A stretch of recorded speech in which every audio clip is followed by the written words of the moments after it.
tuntunannya tapi Allah suka. Zikir itu ibadah yang tidak ada tuntunannya tapi Allah suka. Maksudnya tidak ada tuntunannya itu tidak ada batasannya. Monggo. Bisanya tahlil, la ilaha illallah, la ilaha. Bisanya tasbih, subhanallah, subhanallah. Bisanya wirid yang panjang, boleh. Kalau saya wiridnya Thariqah Naqsabandiyah itu saya suka. Ilahi anta maksudi wa ridhaka matlubi atini mahabbataka wa ma'rifataka. Zikir ini pendek sekali. Ilahi anta maksudi, ya Allah hanya engkau tujuan hidup saya. Wa ridhaka matlubi, dan hanya ridho penjenengan yang saya cari. Atini mahabbataka, ajari saya untuk mencintaimu ya Allah. Wa ma'rifataka, dan mengenalmu. Masya Allah, ini zikir yang luar biasa. Bisa jenengan amalkan kapan saja. Maka ibu bapak, saya tulis yang pertama yang disebut 5M itu, Pak Pur.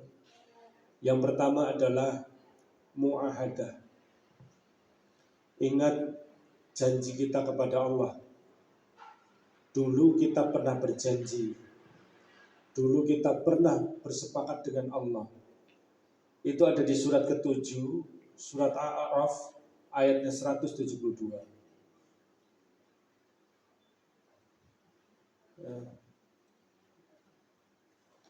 Waktu itu Allah bertanya pada kita, Alastu birabbikum, apakah aku ini Tuhan? Kita semua menjawab, qalu, kita semua menjawab, bala syahidna, benar ya Allah, engkau Tuhan kami. Ini harus kita ingat baik-baik.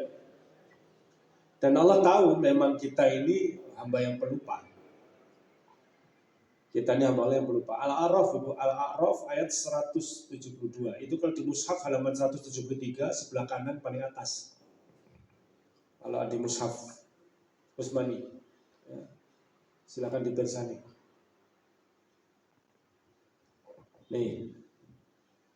Tapi Allah tahu kita diingatkan oleh Allah. Allah ingatkan kita di surat Al-An'am 168 yang selalu kita baca. Itu kalau di mushaf halaman 162. Ya. Innas sholati wa nusuki wa mahyaya wa mamati lillahi rabbil alamin. Itu janji kita sama Allah. Maka menggapai husnul khotimah itu yang paling pertama, jadi orang jangan ingkar janji. Itu pun masih diingatkan lagi oleh Allah. Di mana itu? Bapak Ibu kira-kira masih ingat nggak Pancasila sila kedua? Apa itu? Sekarang tolong jawab lebih cepat lagi, lebih kencang lagi. Al-Fatihah ayat 5. Nah, ya tahu. Diurut kesek kondur. Nah, untung yang ditanya Al-Fatihah ayat 5 aja. Coba ditanya Al-Baqarah 261 ditanya. Lengurutnya serampung pengajian. Ya, karena kita terbiasa begitu. Maka di pondok kami kalau anak-anak menghafal Quran itu nomor suratnya dihafal. Jadi kita bikin kolom gitu Pak Zen dipisah. Ini nomor surat, ini awal ayat, lalu akhir ayat. Jadi dihafalkan. Nomor surat, awal ayat, akhir ayat. Nih, sama statistiknya dihafalkan. Ini letaknya di mana, di halaman berapa, sambungan ayat ini nanti kemana. Nih. Jadi ibu bapak, yang pertama ini harus kita ingat baik-baik. Maka saya akan ingatkan tentang surat yang menjadi teguran kita, yaitu Ad-Dariyat ayat 56. Wa ma khalaqtul jinna wal insa illa liya'budun. Kita diciptakan oleh Allah bersama makhluk jin, itu tugasnya hanya satu, menyembah Allah. Jangan lupa. Ibu bapak, hidup kita ini seperti penyelam mutiara. Ibu tahu apa tugasnya penyelam mutiara? Ya hanya mencari mutiara. Maka layaknya seperti penyelam mutiara. Masing-masing kita oleh majikan kita dibekali 1 tabung oksigen. Untuk apa? Untuk menyelam. Ingat tugas kita mencari mutiara. Tapi Bapak Ibu Haji sekalian yang saya hormati, begitu kita diceburkan ke lautan, pemandangan laut itu begitu indah. Ikan-ikannya berwarna-warni, terumbu karangnya mempesona, plankton ubur-ubur bercahaya. Makin ke sana makin luar biasa, makin ke sana makin indah memukau. Ibu bapak, kita terpesona. Celakanya kita terlena. Hingga tiba-tiba indikator oksigen kita tuh menyala. Tanda oksigen sudah mau habis. Lalu kita terkejut, ya Allah, aku tadi diberi tugas mencari mutiara. Mau menyelam ke dasar laut mencari tiram-tiram itu sudah tidak ada oksigen lagi. Mau ke daratan bertemu majikan kita tidak bawa apa-apa pun tidak mungkin karena kita diberi tugas. Lalu kita bawa saja yang dari tadi kita kejar-kejar, ikan-ikan kita kumpulkan, terumbu karang kita masukkan, penuh keranjang kita dengan hal-hal seperti itu. Lalu kita ke daratan. Sampai di daratan kita lebih terkejut lagi. Ternyata penyelam mutiara itu tidak cuma kita. Banyak sekali. Untuk menghadap majikan kita tuh perlu antri. Dan cuma sehari, 2 hari, sebulan, 2 bulan. Sampai akhirnya jatuh giliran kita menghadap majikan kita itu. Ibu bapak, tidak perlu hafal Quran, tidak usah susah-susah menghafal hadis, tetapi saya amat yakin, hakul yakin, panjenengan pasti bisa merasakan bagaimana rasanya ketika menghadap majikan kita itu. Bagaimana rasanya? Takut, gemetar, menyesal. Mau menyelam lagi sudah tidak ada oksigen lagi. Dan saya yakin tidak perlu mondok di pondok pesantren, tidak usah hafal kitab-kitab. Saya amat yakin panjenengan pasti tahu apa pertanyaan majikan kita. Apa pertanyaannya? Hanya 1 kalimat pendek yang rasanya seperti menyambar nyawa kita. Apa yang kamu bawa? Kita semua menggigil. Ibu bapak, kita tunjukkan ikan-ikan yang dari tadi kita kejar-kejar. Mohon maaf, ibu bapak yang saya hormati, ikan-ikan ketika di lautan begitu indah, sampai di daratan berbulan-bulan apa yang terjadi? Hanya mati saja, busuk, baunya kemana-mana. Ketahuan kita bawa ikan, dan di hadapan majikan kita itu tidak ada yang bisa kita sembunyikan. Terumbu karang ketika di lautan kita injak-injak, dijadikan mainan, kita duduki, kita jadikan rumah-rumahan, sampai di daratan berbulan-bulan apa terjadi? Hancur. Apalagi ubur-ubur, Masya Allah. Ibu bapak, itulah dunia. Wa mal hayatud dunya illa mata'ul ghurur. Di ayat lain dikatakan mata'ul qalil. Ibu bapak, nikmat dunia itu kenikmatan yang menipu. Maka sebetulnya fitrah kita itu baik. Kita semua itu baik, fitrahnya itu baik. Jasad inilah yang membuat kita rusak. Pikiran kita, pengalaman kita, lingkungan kita, yang membuat kita menjadi salah arah. Maka sederhana saja ibu bapak.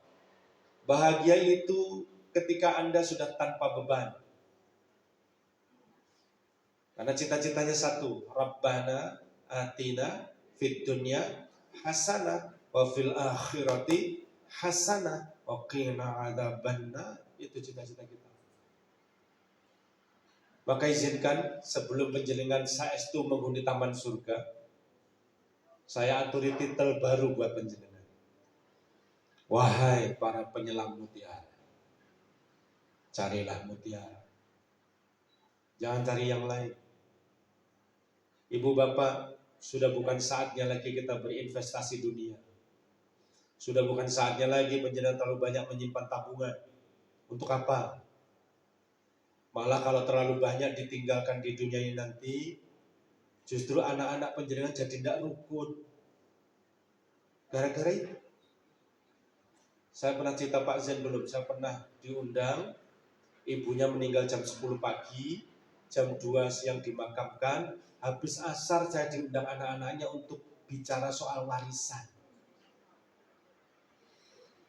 Anaknya 10, 6 perempuan, 4 laki-laki. Salah satu yang datang itu bawa pistol taruh di meja. Saya bilang, Ustadz itu rawat di pistol. Anggur dicekel. Wah, dicekel ya mikirlah, maksudnya dicekel kelilipan ya rampung. Kan enggak lucu. Ustadz tadi mati ketembak.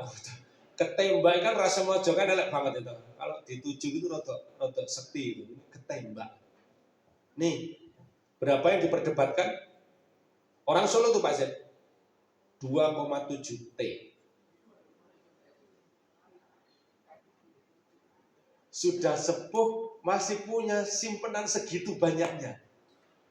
Untuk apa? Maka saya sangat takjub pada penjenengan yang sudah pesan kapling di Taman Surga.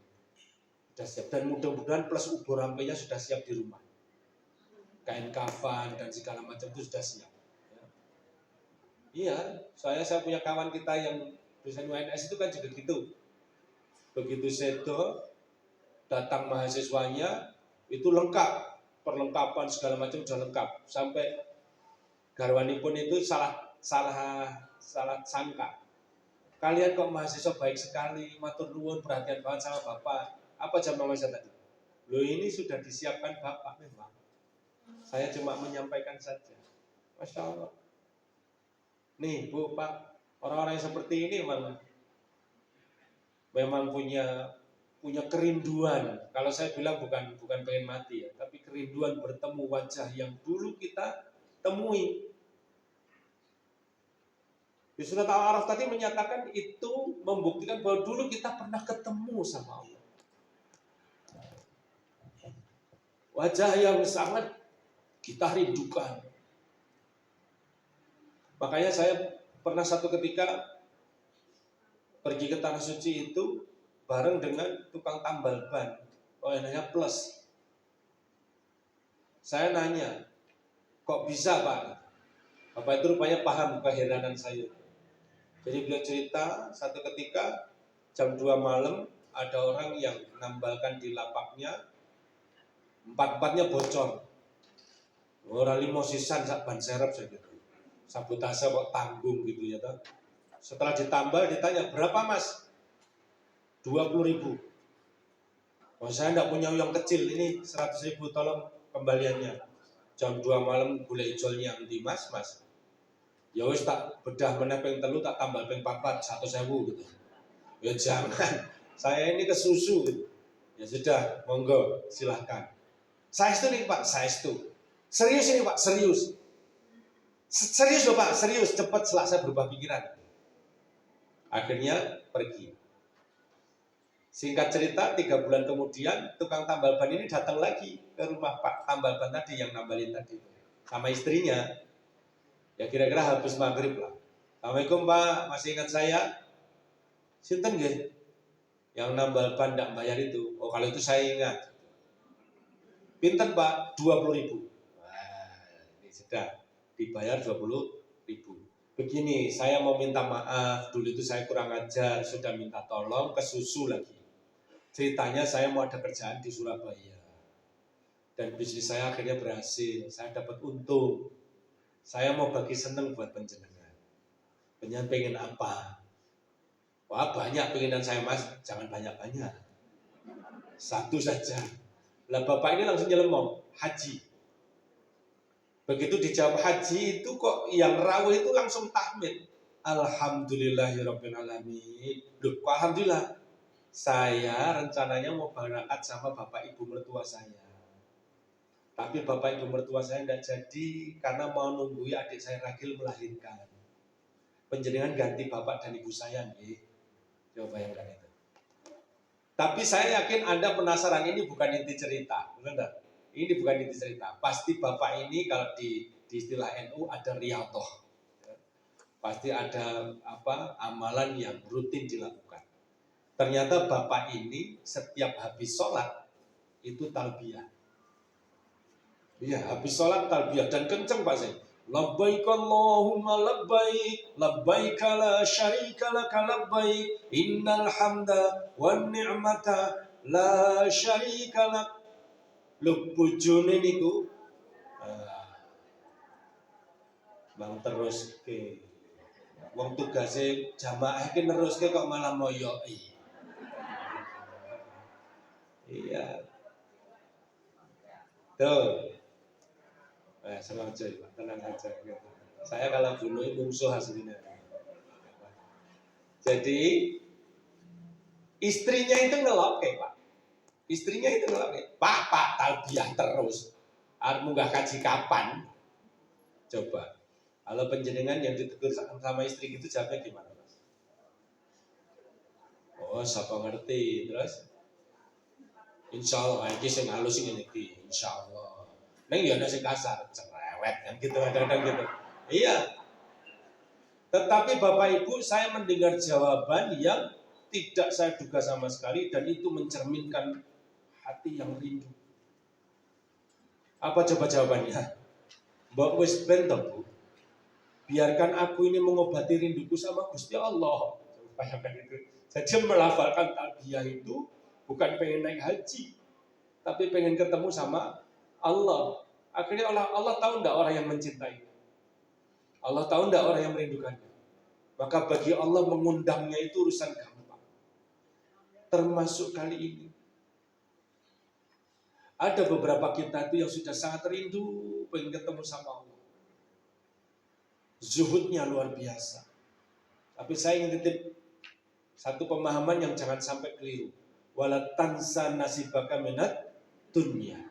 Zuhud silahkan, tapi jangan abaikan nasib penjalan di dunia. Tetaplah bekerja dengan baik, karena bekerja itu adalah alasan penjenengan untuk syahid. Orang yang syahid itu kan punya privilege luar biasa. Dikubur tidak ditanya. Di mizan juga tidak ditanya. Masuknya saja surganya surga paling tinggi, surga Firdaus bersama nabiyyin, bukan ambiya. Nabiyyin itu semua nabi. Kalau ambiya itu beberapa nabi.